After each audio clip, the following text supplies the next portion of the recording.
दोस्तों आज की इस वीडियो में हम लोग बात करने वाले हैं पोषक तत्व, उनके प्रकार, उनके स्रोत और फायदे। जैसे कि हम लोग जानते हैं कि धरती पर बसे सभी जीव जीने के लिए भोजन पर निर्भर होते हैं। सच तो यह है कि अन्न के बिना इस जीवन की परिकल्पना ही नहीं की जा सकती है। जब से हम लोग माँ के गर्भ में आते हैं, पलते बढ़ते हैं, जन्म लेते हैं, शिशु से बालक, बालक से किशोर और किशोर से वयस्क बनते हैं, अन्न ही इस शरीर की रचना करती है। शरीर को हिष्ट पुष्ट रखता है और दिनचर्या यानी कि नित्यचर्या की विभिन्न गतिविधियों के लिए हमें शक्ति देता है। विविध भोज्य पदार्थों को उनकी रासायनिक संरचना, पौष्टिक गुणों और पोषक क्षमता के आधार पर पोषक वैज्ञानिकों ने पोषक तत्वों को कई भागों में कई प्रकार से वर्गीकृत भी किए हैं। तो पोषक तत्व जो है नॉर्मली 6 प्रकार का होता है। प्रोटीन, विटामिन, वसा, खनिज लवण, कार्बोहाइड्रेट और जल।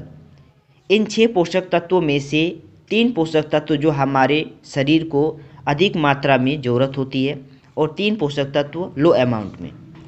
प्रोटीन, कार्बोहाइड्रेट और वसा हमारे शरीर में ज़्यादा अमाउंट में ज़रूरत होता है, इसीलिए इसे बृहत पोषक तत्व कहेंगे।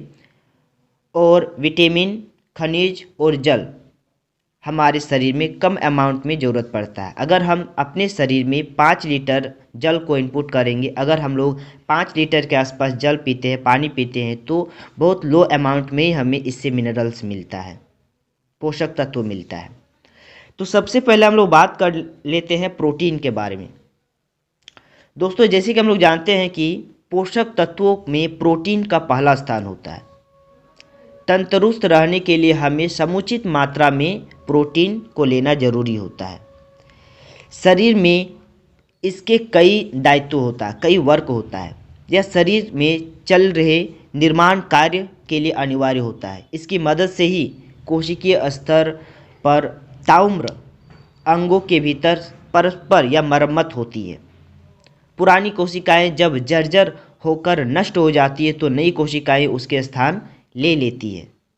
शरीर की रोग बचाव प्रणाली यानी कि इम्यूनिटी भी हमलावर जीवाणुओं के विरुद्ध प्रोटीन से ही अस्त्र शस्त्र तैयार होता है, यानी कि इम्यूनिटी बनता है। प्रोटीन की सहभागिता से ही शरीर हीमोग्लोबिन और कई अन्य एंजाइम और हार्मोन बनाता है। प्रोटीन के मुख्य स्रोत के बारे में अगर देखा जाए तो आहार में हमें रोजाना 10 से 15% कैलोरी प्रोटीन से लेनी जरूरी होती है, जिसमें से दालें, सोयाबीन, अनाज, मूंगफली, दूध, पनीर, ये खा करके हमें प्रोटीन की आवश्यकता को पूरी कर सकते हैं। इन सभी भोज्य पदार्थों में प्रोटीन प्रचुर मात्रा में पाया जाता है। नेक्स्ट अगर पोषक तत्वों के प्रकार के बारे में बात करते हैं तो उसके अंदर में आता है वसा। वसा के शरीर में कई रूप होता है, जैसे ट्राइग्लिसराइड, वसीय अम्ल या फिर कोलेस्ट्रॉल। भोज्य पदार्थों में नित्य मिलने वाली वसा हमें ऊर्जा प्राप्त करती है या ऊर्जा देती है। ऊर्जा भी थोड़ी नहीं, प्रोटीन और कार्बोहाइड्रेट से 2 गुनी वसा से हमें मिलता है।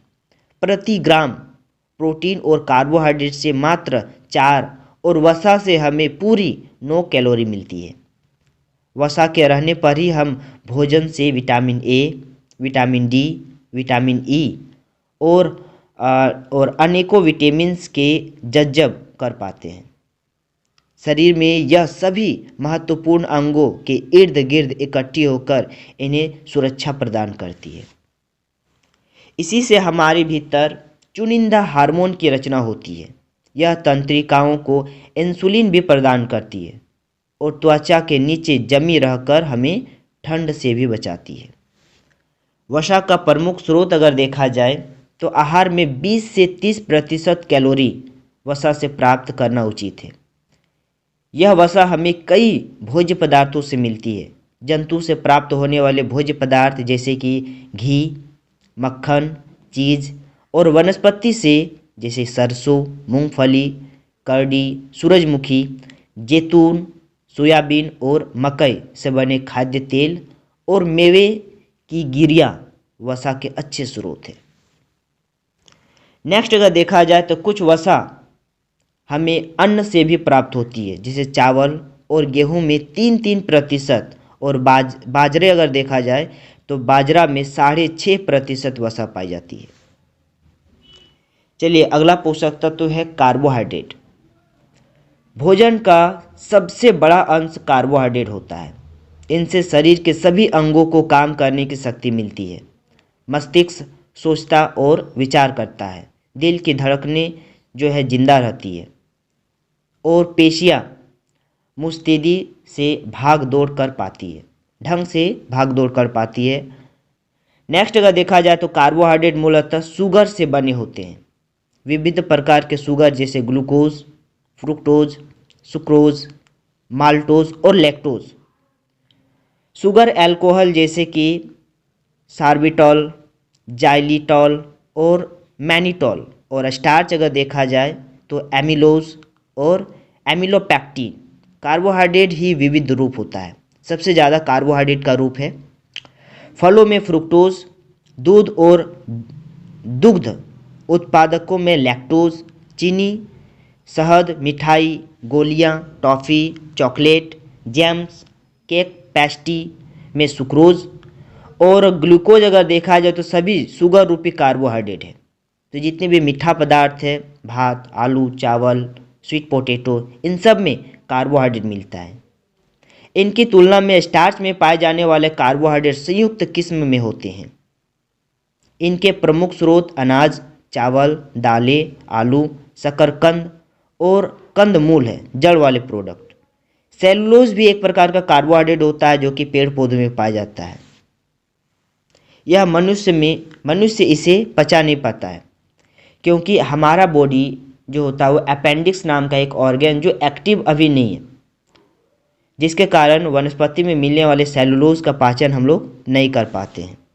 कार्बोहाइड्रेट का स्रोत अगर देखा जाए तो आहार में 50 से 60% कैलोरी कार्बोहाइड्रेट से प्राप्त करना स्वस्थप्रद होता है। ये कैलोरी प्राकृतिक वनस्पतियों जैसे हरी सब्जी, फलों और दूध से जितनी अधिक मात्रा में प्राप्त की जाए उतना ही बेहतर होता है, उतना ही स्वास्थ्यवर्धक होता है। इन भोज्य पदार्थों में न सिर्फ कैलोरी बल्कि विटामिन, खनिज, प्राकृतिक रेशे और दूसरे अनिवार्य पोषक तत्व भी समुचित मात्रा में मिलते हैं। अगले पोषक तत्व है विटामिन और खनिज लवण। तो विटामिन और खनिज अनिवार्य पोषक तत्व है। शरीर इनकी प्राय अपने से रचना नहीं कर पाता है, लेकिन शरीर में इनकी समुचित मात्रा में उपलब्ध होना स्वस्थ और निरोगी बने रहने के लिए जरूरी होता है।